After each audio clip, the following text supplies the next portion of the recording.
আসসালামু আলাইকুম।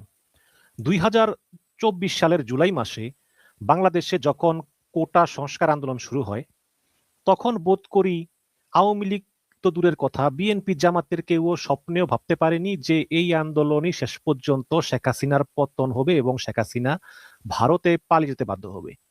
এবং এই আন্দোলন চলতেছিল, মানুষ মরতেছিল, কিন্তু প্রথম সলিমুল্লাহ খান বলেছিলেন যে শেখ হাসিনার পতনের এক দফা দাবিতে এখন আন্দোলন হওয়া দরকার। আপনারা অনেকেই মনে করতেছেন ভাই এটা কেমন কথা, কিন্তু আমার এই কথাটা সত্য।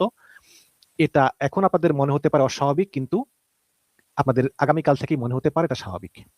কাজেই এই কোটা সংস্কার আন্দোলনেই শেখ হাসিনা শেষ পর্যন্ত পালিয়ে গেলেন ক্ষমতা ছেড়ে দিয়ে।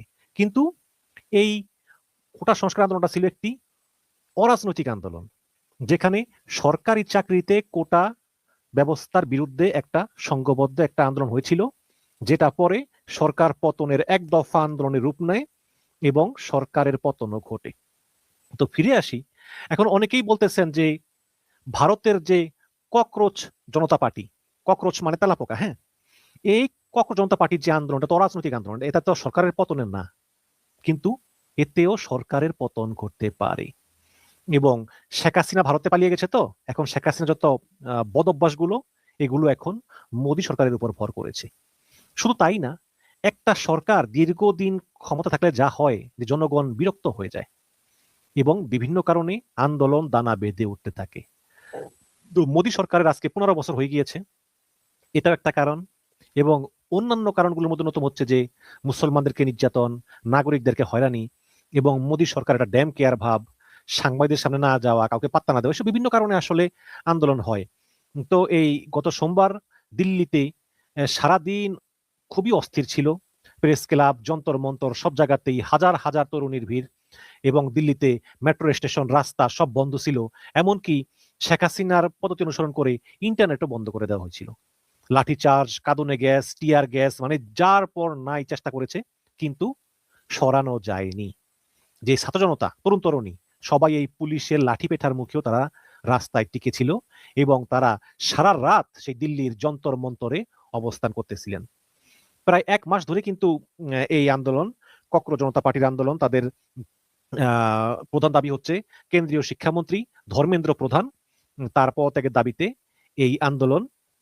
এবং এই ককরোচ জনতা পার্টি যখন ইনস্টাগ্রামে তাদের যে পেজ খোলে, তখন 2-3 দিনের ভিতরেই ভারতীয় জনতা পার্টির যে ফলোয়ার তার চেয়ে দ্বিগুণ ফলোয়ার যোগ হয়।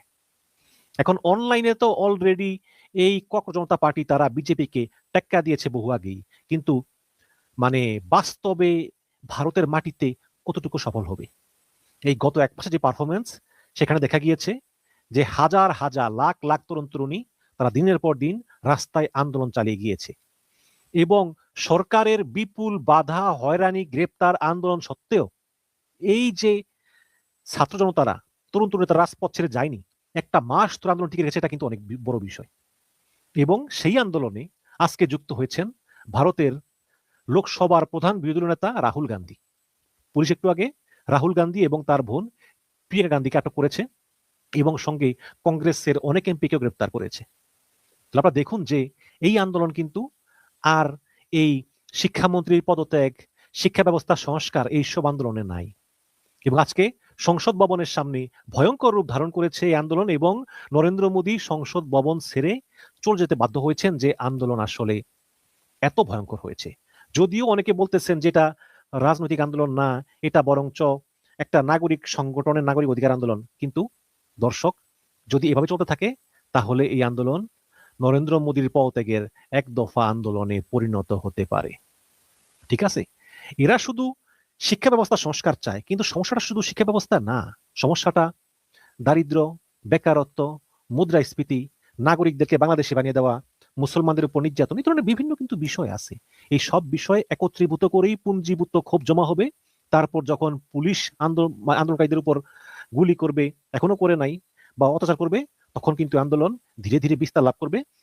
এবং অলরেডি প্রধান বিরোধী নেতা রাহুল গান্ধী তিনি সমর্থন দিয়ে গ্রেপ্তার পর্যন্ত হয়েছে। সুতরাং এটাকে কিন্তু আর সহজ আন্দোলন বলা যাবে না। আমি আবার বলেছি, জুলাই মাসে কেউ কশমিন কালেও ভাবেনি যে শেখ হাসিনার পতন হবে আগামী 1 মাসের ভিতরে, কিন্তু হয়েছে, পালিয়ে গিয়েছে। সুতরাং নরেন্দ্র মোদী অনেক প্রভাবশালী, ক্ষমতাশালী, কিন্তু আন্দোলন যখন জমে উঠে তখন দেখবেন ভারতের বিভিন্ন প্রান্ত থেকে লাখ লাখ লোক তারা এই দিল্লির যন্তর মন্তরে আসবে এবং আন্দোলন করবে, এবং নরেন্দ্র মোদী সরকারের ওই ওই ইচ্ছা থাকবে না শেখ হাসিনার মতো যে তার দেশের লোককে সে নিজে গুলি করার হুকুম দিবে। আমার মনে হয় যে শেখ হাসিনা যেমন 1400 লোক হত্যা করেছে, নরেন্দ্র মোদী এটা করবে না। কারণ নরেন্দ্র মোদীর কিন্তু আবার একটা জিনিস আছে যে মানে উনি কিন্তু মানে ব্যক্তিগতভাবে উনি কোনো লাভবান হন নাই, ওনার একটা কট্টরপন্থী আইডিওলজি আছে। ওই আইডিওলজিটা তিনি জনগণের উপর চাপিয়ে দিতে চান, মাঝে মধ্যে মানে গণতান্ত্রিক ভাবে, মাঝে মধ্যে অগণতান্ত্রিক ভাবে, কিন্তু ব্যক্তি হিসেবে কিন্তু তিনি সৎ।